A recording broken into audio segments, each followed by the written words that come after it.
Yes, pagi-pagi semangat pagi semua. Selamat hari Minggu. Saat ini saya rekaman jam 10 tepat dari FX Gold Coffee Shop, yaitu coffee shop yang memang diperuntukkan salah satunya untuk para trader, sehingga Anda bisa datang, ngobrol, trading bareng, atau diskusi tentang forex, gold, kripto, saham, indeks, dan lain sebagainya. Coffee shop ini buka dari jam 9 pagi sampai jam 9 malam, setiap hari kecuali hari Rabu libur. Seperti biasa, saya akan memulai analisa mingguan dalam hal fundamental, khususnya negara Amerika, dari tanggal 13 sampai 17 Juni, dari hari Senin sampai dengan hari Jumat.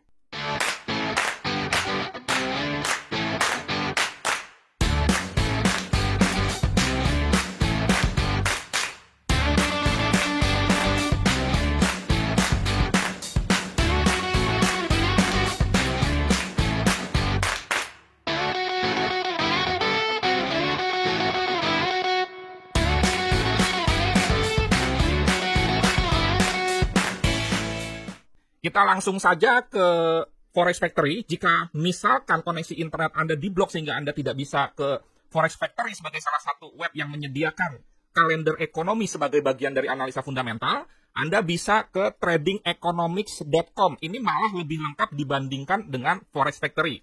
Kita perhatikan, di minggu lalu ada beberapa event penting. Misalkan dalam kaitannya dengan Australia, itu terjadi kenaikan suku bunga sebesar 50 basis poin atau 0,5%. Tetapi kalau Anda perhatikan efeknya Australian dollar khususnya terhadap dolar Amerika itu malah melemah. Dan saya sudah informasikan sebelumnya, hati-hati. Karena market menilai bisa saja kalau naiknya 0,5% itu berarti ada masalah yang cukup serius. Tentunya dalam kaitannya dengan inflasi dan direspon oleh market dalam bentuk memang Australian dollar justru melemah. Sekali lagi, analisa fundamental itu bukan ilmu pasti, tetapi ilmu ekonomi sosial, sehingga secara teori, misalkan dikatakan suku bunga naik itu akan membuat mata uang menguat, pada kenyataannya bisa terjadi persepsi yang berbeda dari market. Itu yang terjadi pada kenaikan suku bunga Australia. Kemudian, ini juga sebetulnya terjadi di Eropa, di mana Gubernur Bank Eropa pada hari Kamis jam 6.45 dan dalam konferensi pers jam 7.30, sebetulnya sudah memberikan pernyataan yang cukup positif, di mana dikatakan ECB akan menaikkan suku bunga 0,25% atau 25 basis poin di bulan Juli tahun 2022 mendatang. Jadi sebentar lagi. Malah ditambahkan lagi, ada kemungkinan kenaikan suku bunga yang lebih agresif lagi di September 2022. Dan kemudian QE atau stimulus, di mana itu biasanya diberikan pada saat ekonomi sebuah negara sedang mengalami masalah, sudah berakhir nanti pada 1 Juli 2022 mendatang. Ini mestinya sebuah pernyataan yang positif atau hawkish. Di mana kalau QE dihentikan, berarti ada kemungkinan negara tersebut sudah recovery secara ekonomi. Dan kita sudah tahu bahwa QE yang diberikan oleh negara-negara di dunia ini, oleh Bank Sentral, dalam kaitannya menghadapi ekonomi dampak dari pandemi COVID-19. Tetapi kalau kita perhatikan, euro secara prinsip malah mengalami pelemahan. Itu kasusnya sama seperti negara Australia. Pertama, tentunya juga dalam sebuah pernyataan positif atau kenaikan suku bunga, dibandingkan juga dengan kebijakan negara lain. Jadi kalau misalkan Eropa baru menyatakan akan menaikkan suku bunga di bulan Juli 2022, sementara lawannya dalam tanda kutip misalkan Amerika sudah akan menaikkan suku bunga kembali 0,5, maka itu bisa dimaknai sebagai hal yang justru negatif.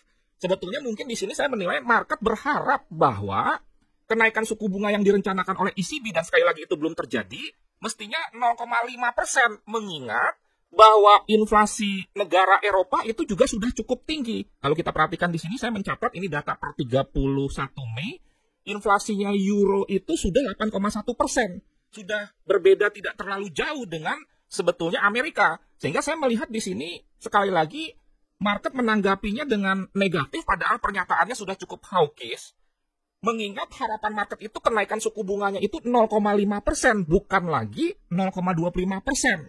Nanti kita lihat apakah Juli benar-benar akan mengalami kenaikan atau ada perubahan dari ECB, bisa perubahannya negatif, tidak jadi menaikkan suku bunga yang sudah disampaikan pada hari Kamis lalu, atau malah lebih positif kenaikannya 0,5%. Kita nantikan saja Juli, dan kalau itu terjadi, euro berpotensi menguat, tetapi menguatnya belum tentu terhadap misalkan negara Amerika yang kita tahu terus-menerus agresif menaikkan suku bunga. Kita lanjut ke data berikutnya pada minggu lalu, di mana CPI atau inflasi itu diumumkan naik kembali dan membentuk rekor. Kalau kita perhatikan data CPI yang perlu dilihat adalah yang per tahun, yaitu sebelumnya 8,3% menjadi 8,6%. Sebelum 8,3% ini adalah 8,5%, dan pada saat 8,5% itu sudah membentuk rekor baru, apalagi diumumkan 8,6% ini juga membentuk rekor baru.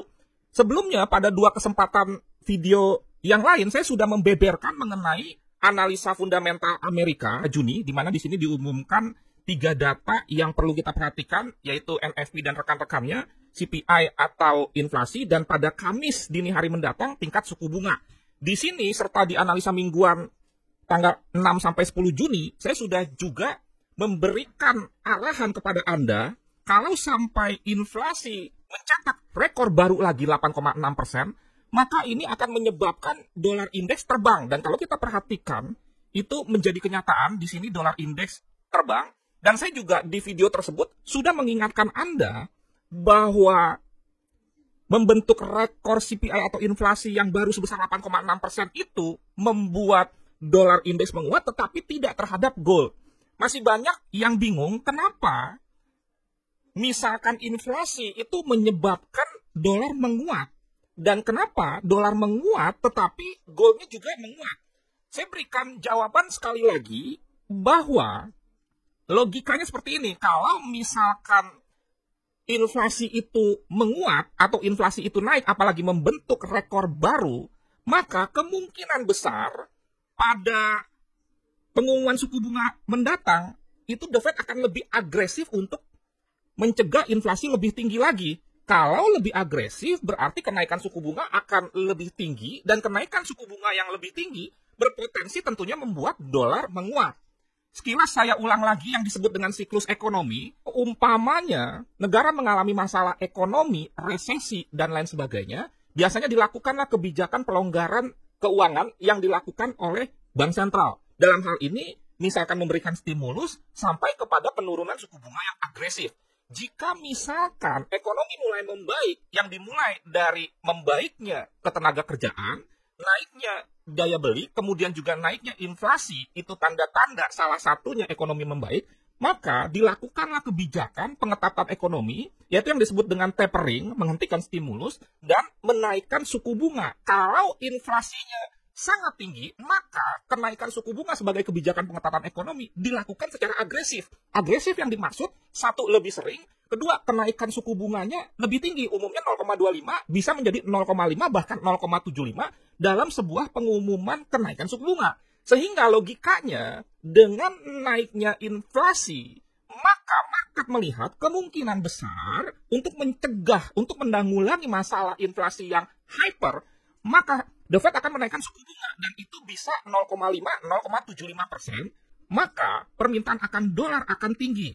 Nah sekarang pertanyaannya, kenapa misalkan dolar menguat, emasnya malah menguat? Karena begini, kenaikan inflasi yang tinggi, maka justru akan menimbulkan masalah baru, sehingga bisa saja kembali terjadi pelemahan ekonomi atau menuju resesi. Dan kalau misalkan inflasinya tinggi atau hyperinflation, maka orang menjadi malas berbisnis, kemudian akhirnya pada membeli gold sebagai safe haven, sehingga permintaan atau demand akan gold tinggi menyebabkan harga gold naik. Makanya sering sekali orang menyatakan bahwa emas itu anti-inflasi. Karena itu jika inflasi terjadi, orang berpikir untuk menyimpan emas sehingga harga emas akan naik. Demikian penjelasan lengkap. Lantas bagaimana kira-kira untuk minggu ini?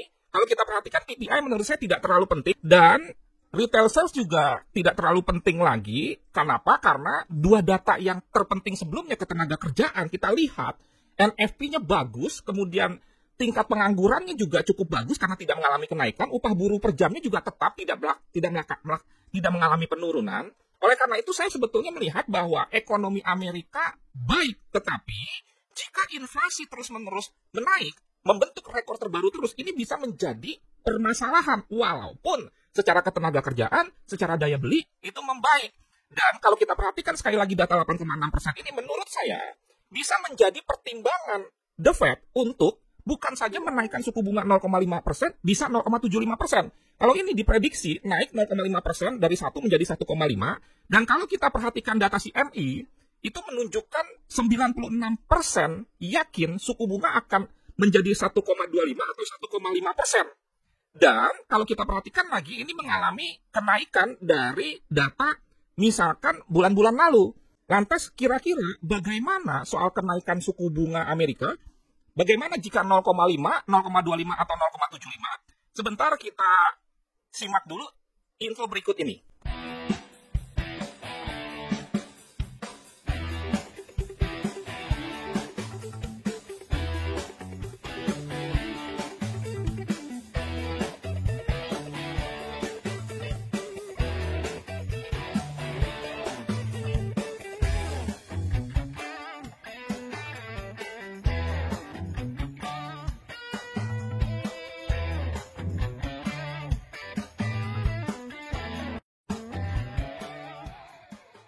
Seminar tanggal 17 Juni jam setengah 6 sampai dengan 9.30 di hari Jumat, ini adalah onsite ya, atau tatap muka bertempat di Hotel Santika Premier Hayamuruk. Di sini saya akan memberikan teknik trading yang aman, nyaman, menguntungkan, atau make money with scalping strategi. Orang kan menggambarkan scalping itu adalah sebuah strategi yang menyeramkan, tetapi di sisi lain juga ada yang terlalu memuja-muja scalping. Nah sekarang kita belajar bagaimana memandang scalping dengan benar. Karena itu saya mendorong Anda untuk mengikuti seminar ini. Kalau Anda berminat, Anda tinggal scan QR yang di kiri bawah. Oke, sekarang kita lanjut bagaimana memperkirakan arah market dalam kaitannya dengan suku bunga ini. Kita bagi dua skenario. Kalau kenaikannya 0,25 atau 0,5% sesuai dengan forecast atau prediksi market, kemungkinan dolar akan menguat tetapi tidak terlalu signifikan, menguat terhadap mata uang lain, tidak terhadap gold, dan bisa saja terjadi aksi profit taking oleh institusi besar. Itu yang disebut dengan buy on rumor, sell on news. Kalau kita perhatikan dolar indeks sendiri, itu kan sudah mengalami kenaikan yang cukup signifikan sampai berhari-hari, di mana bisa saja kalau kenaikannya misalkan sudah mencapai titik ini, akan dilakukan aksi profit taking, sehingga terjadilah yang disebut dengan anti klimaks. Suku bunganya menguat, tetapi dolarnya malah melemah akibat para institusi besar melakukan aksi profit taking. Dan itu bisa saja terjadi. Bukan berarti dolarnya melemah, tetapi akhirnya dilakukan aksi profit taking dan itu sebagian menyebabkan dolar kembali turun dan itu sifatnya koreksi, dan institusi besar melakukan aksi serok dalam tanda kutip kembali di bawah. Itu kalau kenaikannya 0,5%. Jadi hati-hati antisipasi kemungkinan yang disebut dengan buy on rumor, sell on news atau fact.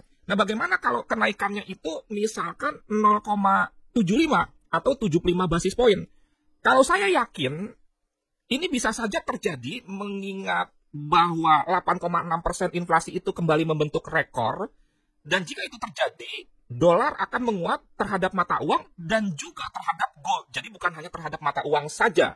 Walaupun misalkan dolar sudah menguat karena kenaikan 0,75 itu, bisa saja dia menembus resisten-resisten yang di atasnya. Karena sangat menarik kenaikan 0,75% itu menjadi 1,75% untuk para investor melakukan aksi buy kembali walaupun sudah di atas. Oke, sekian, terima kasih. Semoga bermanfaat dan menjadi berkat. Salam trading tenang senang, trading yang aman, nyaman, menguntungkan. Terus dukung channel ini dengan subscribe, kemudian like, komen, dan yang paling penting adalah share. Terima kasih.